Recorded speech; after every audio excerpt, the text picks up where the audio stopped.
What's up, guys? Eric here with driverlineup.com, world's okay steering wheel holder, driving for Prime Inc. CDL instructor, team trucker.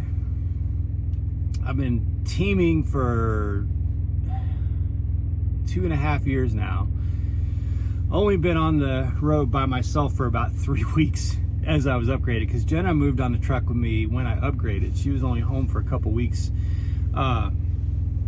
So still teaming along, doing some TNT training, and wanted to give you, there's a lot of new viewers. So thank you to all the new subscribers. If you're just stumbling onto this, please subscribe. We're at over, I think we're at 5,100 subscribers now. So again, thank you guys all so much for that. I wanted to give you a big update and say something I've said before. And I know that Prime will never go for it. For those who don't know, I have multiple trucks with Prime. I have another truck on the way that'll be here in August. I'm on the driver advisory board, and of course the CDL instructor with Prime. I'm pretty plugged in. I've got a lot of contacts. My wife now works in-house with Prime. So this one, you know, for those of you asking, would I ever change what I say on YouTube because of all this? No. You know, I see all these YouTubers out there saying, oh, Prime drivers, all they do is sing the praises of Prime. Man, my last few videos, I've been bitching about this and that. I've had some extremely harsh videos about Prime. I love driving for Prime. I have, you know, it's not a perfect company. I'm going to complain, I'm going to share it, I'm going to tell you the truth about my experiences. And one of my biggest complaints, and I don't make every video a bitch session, but one of my biggest complaints is the apparent complete disconnect between night and weekend dispatch, and sometimes dispatch, although I've been very fortunate. I had Chris Martin as my fleet manager before he went to run the TNT program, and now I have Justin Mills. So I've been very, very blessed to have very, very good fleet management since in all of my 3-year professional career. So I can't really complain in that department. I hear some of the other horror stories and I can't relate to them. I get along with my fleet managers very well. But the disconnect in nights, weekends, and the sales department to an extent can be so damn frustrating. And I know they would never do this, and I know that most of them would think they don't need to do it. But I wish sometimes that, and I would volunteer my truck for it. I have a clean truck. I'm a clean guy. I shower every other day out here on the road, and I would shower every day if it was easy. But, you know, I would volunteer my truck for it. Like, I wish they could just experience a day or two out here on the road with us. And I'll give you a reason why I say that. Yesterday, I felt like I was hassled all day long. Just nagged. Nag. And we busted our asses yesterday. We had a delivery at Walmart at 1 a.m. 0100. Then when we got out of there, we had a pre-plan for a pretty short load, a Sam's Club load from a Sam's Club distribution center to a Sam's Club store up in Iowa. We picked this up in Missouri, shuttled it up to Iowa, but we had like a couple hour window before we went to pick up this load at a distribution center. So I was gonna try and grab some good park sleep for a couple hours. Well, during that couple hours, we got a couple phone calls for repowers that were just not gonna happen. Like they just weren't gonna happen. And I know some of you are gonna say, well, Eric, you're not a team player. Hey, bullshit.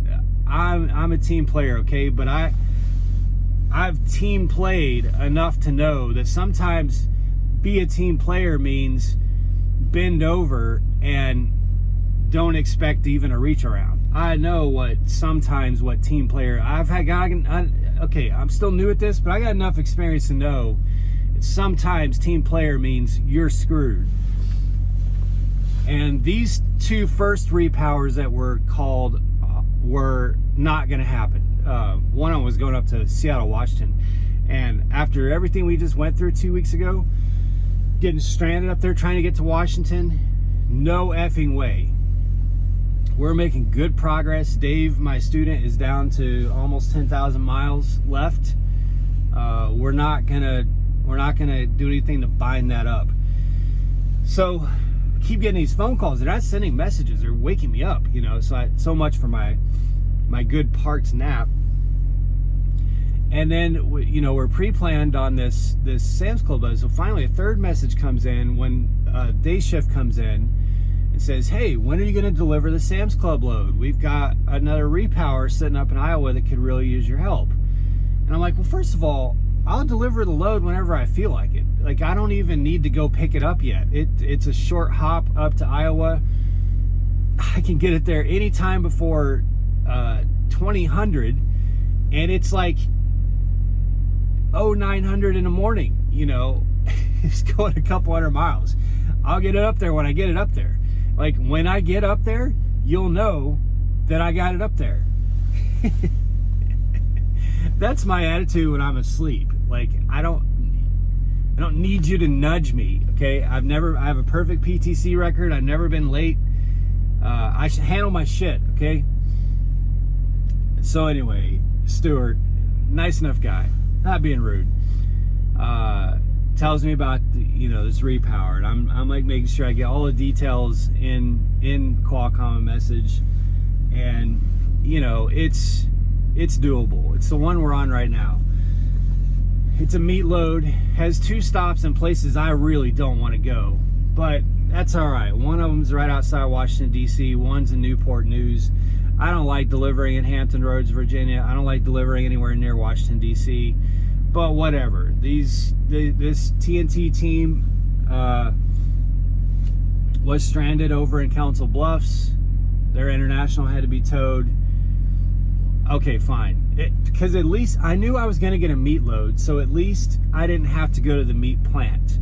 That part was all done. So we go pick up the Sam's Club load and we haul ass. Now, through this whole way, we keep getting messages of, hey, what's your ETA to that 90? Hey, what's your ETA to get over there to that broke down truck? We've been busting ass all night, driving all night through wind and snow and shit to get to the Walmart that we were at.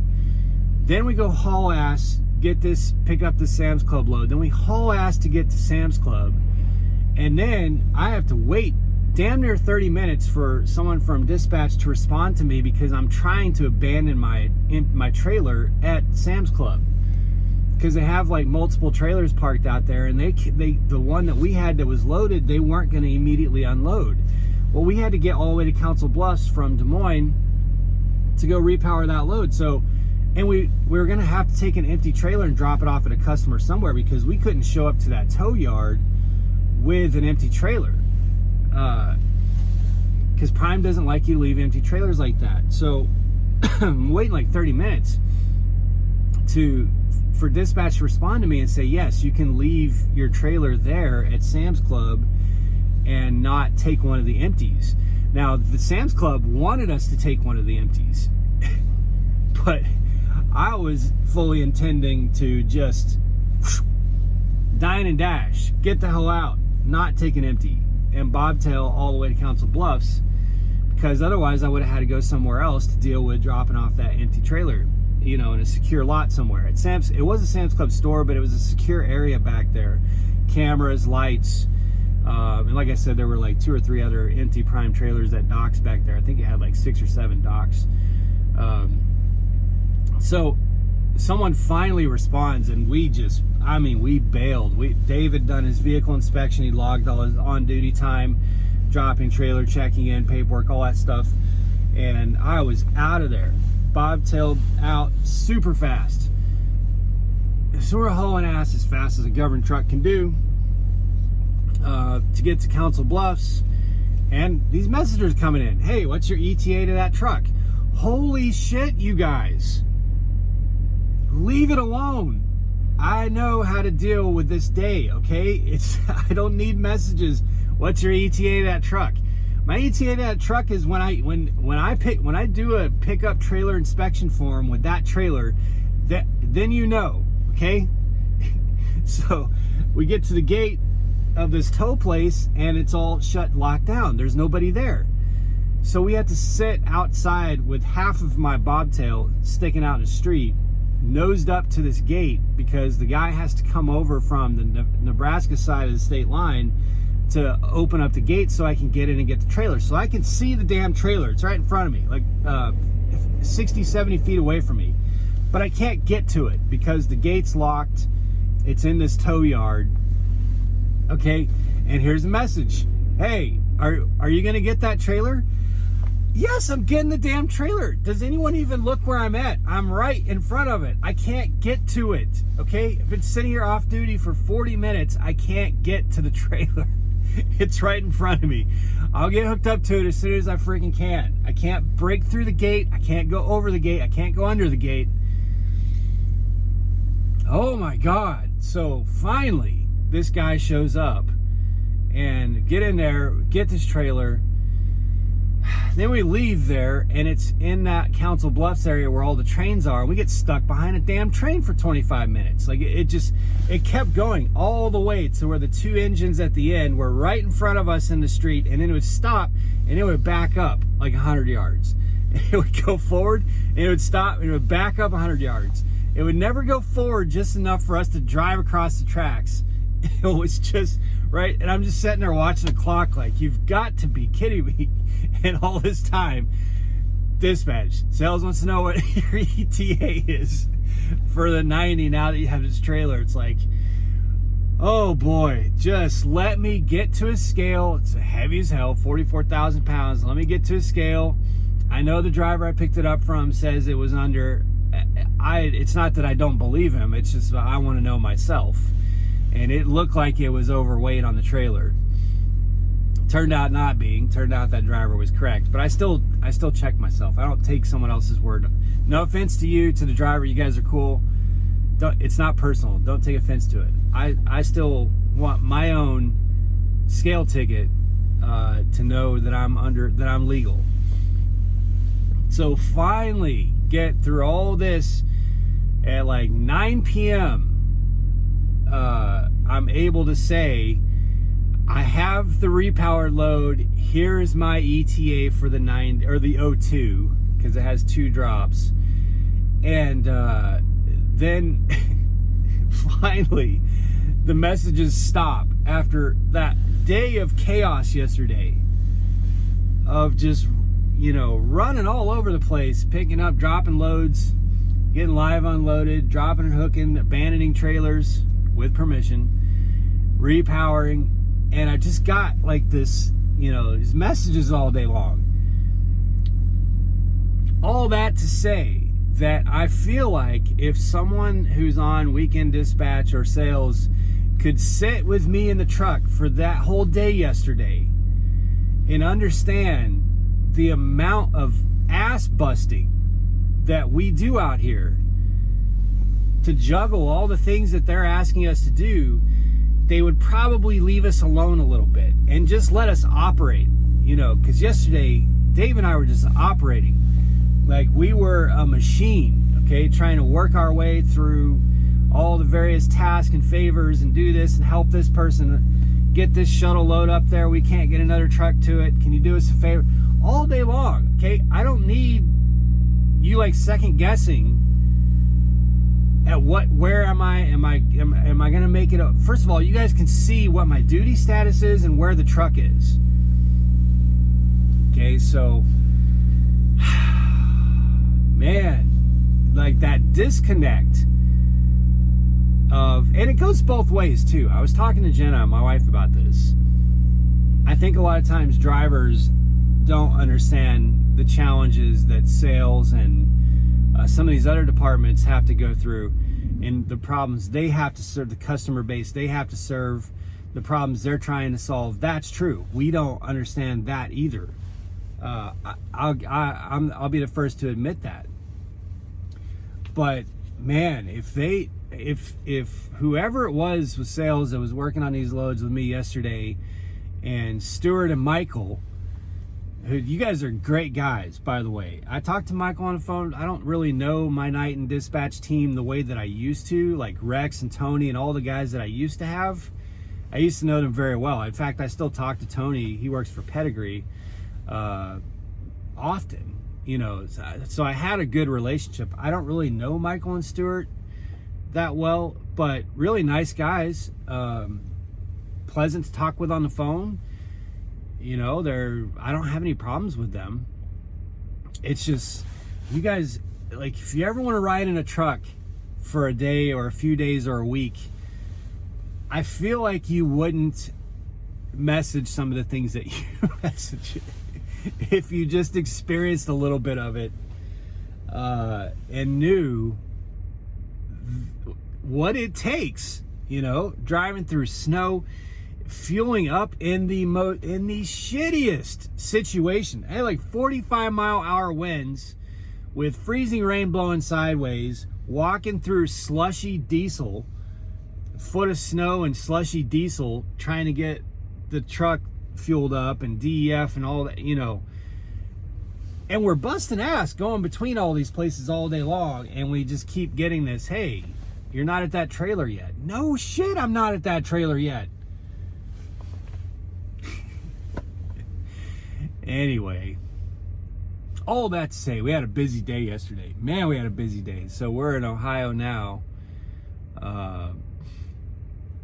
just outside of Cleveland. Dave's inside eating. We're at one of these big travel plazas off of 80. And gotta take this first stop in. We got steak, ribeye, we got brisket, filet, all kinds of shit in this trailer.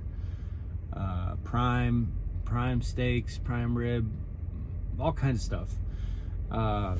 So we could take this first stop tomorrow at noon and then head down to Newport News for the 90. So we busted our asses for a few days, and all of a sudden now we're kind of like, okay, well, now we only have 420 miles to go to this O2, and we've got like forever to do it. Not forever, but like 18 or 19 hours, which is a lot of time for 420 miles. So I'm gonna take a little bit of a breather, get some work done, but I figured I'd make a video and give you guys a little bit of an update, and just share with you some thoughts on my frustrations with some of the communication, some of the disconnect that can happen between a mega carrier, big huge corporation, billions of dollars in revenue every year, and my little truck out here just trying to bust ass. It's kind of laughable after the fact, but man, during the day like that, you're just like, I just got to the point where I was just literally just ignoring Qualcomm. I'm like, I know what I got to get through today. I know what I need to accomplish. I know what Prime has asked me to do, and I know what I've agreed to do, and I'm going to do it with excellence. So I got to the point where I was just ignored Qualcomm because it was like, okay, this isn't helping. Like, I can't respond to messages while I'm driving. Dave's asleep. It's not helping me to keep trying to figure out what, you know. Frustrating. Anyway, that's trucking. Be safe, you guys. Make good decisions, and as always, drive to thrive. Talk with you guys soon.